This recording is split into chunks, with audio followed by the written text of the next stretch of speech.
Nosso tema de hoje é discriminantes putativas. Você sabe como aplicar as discriminantes putativas? Como resolver um determinado caso concreto? Olha, esse costuma ser o pânico, tanto daqueles que estão estudando para a primeira ou segunda fase da OAB em Direito Penal, quanto para aqueles que começam a advogar na seara criminal. E a ideia aqui nesse vídeo é tentar esclarecer isso para você de uma maneira bastante objetiva. Então vamos lá, meu nome é Cristiane Dupré, seja muito bem-vindo. Se você está assistindo esse vídeo no YouTube, não esqueça de deixar o seu like, deixe seu comentário também, eu gosto de responder cada um deles. Inscreva-se no canal e ative as notificações para que você possa acompanhar os próximos vídeos. Caso você não esteja me assistindo no YouTube, então corre até lá, busca pelo meu canal, Cristiane Dupré, e se inscreve para você acompanhar as novidades. Bem, eu digo que a forma melhor para você começar a entender discriminantes putativas é começar justamente entendendo a nomenclatura.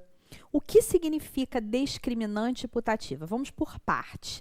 Discriminantes é sinônimo de causas excludentes de ilicitude, de causa justificante.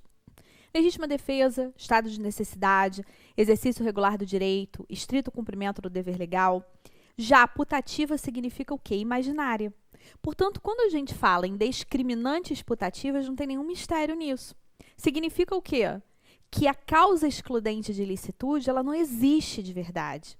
Ela é meramente imaginária, ela só existe na cabeça da pessoa. E isso já mostra pra gente que esse tema discriminante putativa é tratada como modalidade de erro. Por quê? Porque se o agente ele imagina, se não é verdade, então, na verdade, ele está em erro. E aí vem a pergunta, e aí vem a confusão. Esse é um erro de tipo ou esse é um erro de proibição? E aí entenda bem, depende. Depende porque nós adotamos uma teoria chamada de teoria limitada da culpabilidade. Portanto, olha, por que limitada? Limitada porque ela não vai tratar toda e qualquer modalidade de erro nas discriminantes dentro da culpabilidade. Mas uma parte vai ser tratada ali dentro. Volta comigo aqui para a nossa tela. Então, olha, adotada essa teoria limitada da culpabilidade, nem toda modalidade de erro aqui dentro vai ser tratada como erro de proibição. Ou seja, depende da modalidade de erro. Nós podemos ter uma situação de discriminante putativa que caracterize erro de tipo, é o chamado erro de tipo permissivo, cujo tratamento está lá no artigo 20, parágrafo 1º. Eu sempre recomendo que quando você esteja estudando um determinado tema, acompanhe com o artigo, fica muito mais fácil, não fica tão abstrato. Vem comigo para cá para você acompanhar o 20, parágrafo 1º. O parágrafo 1º vai dizer o seguinte: é isento de pena quem, por erro plenamente justificado pelas circunstâncias, supõe situação de fato, destaquei aí para você, que se existisse tornaria ação legítima. Não há isenção de pena quando o erro deriva de culpa e o fato é punível como crime culposo. Nós temos aqui no 20, parágrafo 1º, se você quiser anotar aí, o chamado erro de tipo permissivo. Cris, quando que eu vou aplicar essa modalidade de erro? Sempre que o erro for sobre a situação de fato. O que significa isso? Vamos tornar isso mais claro. Significa que o agente está enxergando mal a realidade. Está acontecendo uma coisa e ele está enxergando outra totalmente diferente. Exemplo. Vamos imaginar que o sujeito está na casa dele, dormindo, quando de repente ele escuta um barulho de madrugada, olha pela janela, aí ele vê um vulto pular o muro. Aí ele acredita que é um criminoso que vai fazer algum mal a ele e à família dele. O que ele faz? Ele pega a arma dele, mira em direção àquela pessoa, atira e mata. Para ele, na cabeça dele, ele está numa situação em que ele está sofrendo uma injusta agressão. Para ele, a situação fática é aquela, mas não é. Era o filho dele que tinha esquecido a chave, não queria acordar os pais e pulou o muro da casa. Então, ele supôs uma situação de fato, e aí olha comigo de novo para o artigo. Ele supôs uma situação de fato que, se fosse real, se fosse verdadeira, se fosse um criminoso pulando o muro da casa dele, tornaria a ação dele legítima. Por quê? Porque ele estaria em legítima defesa. Agora, entenda o seguinte comigo. Nem todo erro sobre uma discriminante é tratado aqui. Porque nem todo erro sobre uma discriminante incide sobre a situação fática. Nós podemos ter o erro incidindo sobre a existência. O sujeito olha a situação tal qual ela é. Exemplo, o cônjuge está traindo. Ele acha, bom, se o cônjuge está traindo, então eu posso matar em legítima defesa da honra. O cônjuge está traindo? Está. Ele não está enxergando uma realidade fática diferente, a realidade é aquela. Mas ele acha que para aquela realidade existe legítima defesa da honra para matar. Então, o erro, nesse meu segundo exemplo, é sobre a existência. Vamos imaginar ainda uma outra situação? Ele realmente começa a agir em legítima defesa. Alguém começa a agredi-lo e ele revida. Mas ele vai além, ele excede, ele pensa, bom, foi a pessoa que começou, então eu posso agora ir até o fim e matá-la. E aí, mesmo depois de cessar a agressão sobre ele, ele continua agindo, porque ele erra sobre os limites.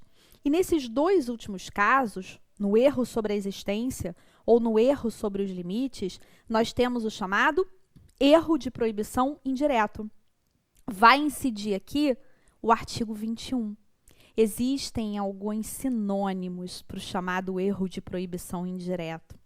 A gente pode chamar o erro de proibição indireto de erro de permissão, por exemplo.